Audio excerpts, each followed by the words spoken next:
Gaming app में दूसरे partner कौन थे इसका पता लगा रही है जांच एजेंसियां, क्योंकि जांच एजेंसियों को शक है कि कहीं ना कहीं पाकिस्तानी गेमर इस पबजी गेम में शामिल थे। क्योंकि साल 2019 में जब सीमा हैदर और सचिन मीणा एक दूसरे के संपर्क में पबजी गेम के जरिए आए थे, तब उन्होंने पुलिस को भी यही बयान दिया था। लेकिन एजेंसियां अब जांच की नई थ्योरी पर काम कर रही हैं। वो थ्योरी है कि पबजी खेल में तकरीबन 10 प्लेयर होते हैं और 10 प्लेयर में क्या सीमा हैदर और उसके अलावा पाकिस्तानी गेमर भी थे, जिन्होंने सचिन को टारगेट करके सचिन को अपने ट्रैप में लिया और उसके बाद उस गेमर में जो उस गेम में खेल रहे थे वो एक एक करके पीछे हटते चले गए और सचिन और सीमा नजदीक आने लगे।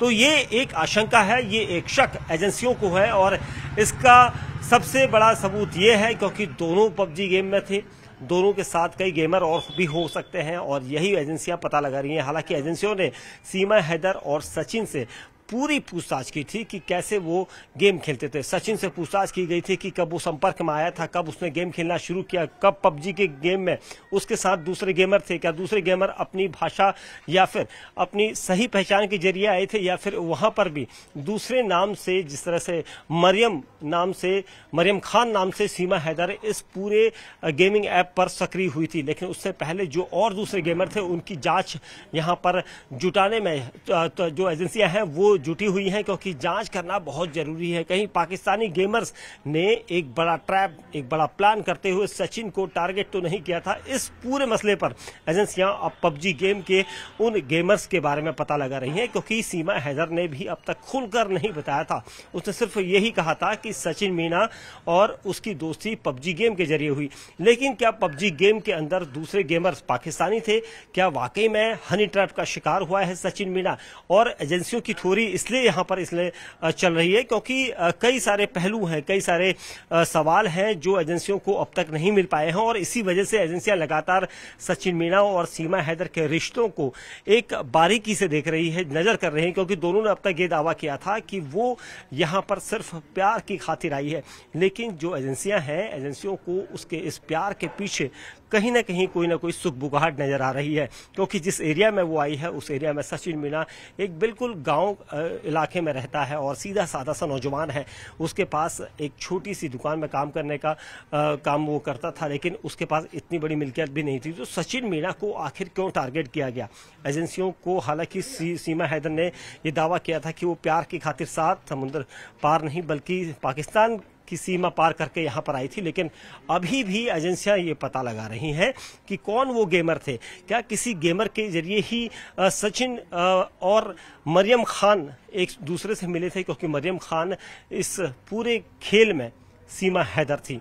सीमा हैदर के कुछ जानकार थे जो गेमर थे और जो सचिन के साथ जुड़े हुए थे। ये सारी जानकारियां यहां पर सीमा और सचिन से एक बार फिर एजेंसियों की टीमें जो हैं वो जुटा रही हैं, क्योंकि ये पता लगाया जाना जरूरी है कि कहीं सचिन के लिए एक बड़ा जाल तो नहीं बुना गया था कि कहीं हनी ट्रैप के जरिए सचिन को फंसाया जाए और उसके बाद कुछ ऐसे खास मकसद को अंजाम दिया जाना हो जो सीमा हैदर जानती है। और इसीलिए इस वक्त भी सीमा हैदर एटीएस के और एजेंसियों के पास है, जिससे लगातार पूछताछ की जा रही है। 2-3 दिन पूछताछ बंद हुई थी, उस बीच सीमा हैदर की तबीयत भी खराब हुई थी, सचिन को भी ग्लूकोज चढ़ा हुआ था।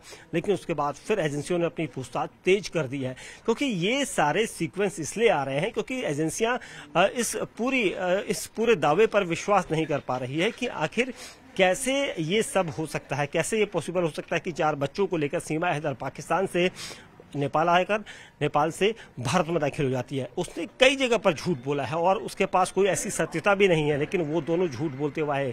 उससे पहले पाकिस्तान से लगातार 2 बार वो नेपाल आई, नेपाल में टूरिस्ट वीजा लिया। कौन उसका मददगार था, किसने उसे आर्थिक सहायता मुहैया कराई थी? क्योंकि बार बार वो अपने बच्चों के साथ इधर से उधर घूम रही थी। इतना फाइनेंस कहाँ से आया था? जबकि सचिन की भी माली हालत इतनी नहीं थी कि वो इतना खर्च कर सके। और इसी वजह से जब उसे भारतीय सीमा पार करनी थी तो उसने झूठ बोला था सिटी बस सर्विस से कि वो भारतीय आइडेंटिटी रखकर चल रही है। उसने पहले ही बता दिया था कि वो भारतीय है, और जबकि भारत और नेपाल के मधुर रिश्तों को अपनाने के लिए मैत्री सेवा का यहाँ पर इस्तेमाल किया जाता है, जो सिर्फ भारतीय नागरिक और नेपाली नागरिक जो है नेपाल के वो इस्तेमाल कर सकते हैं। लेकिन सीमा ने यहाँ पर झूठ बोलकर सिटी बस सर्विस के स्टाफ से ये कहा कि उसके पास आइडेंटिटी है।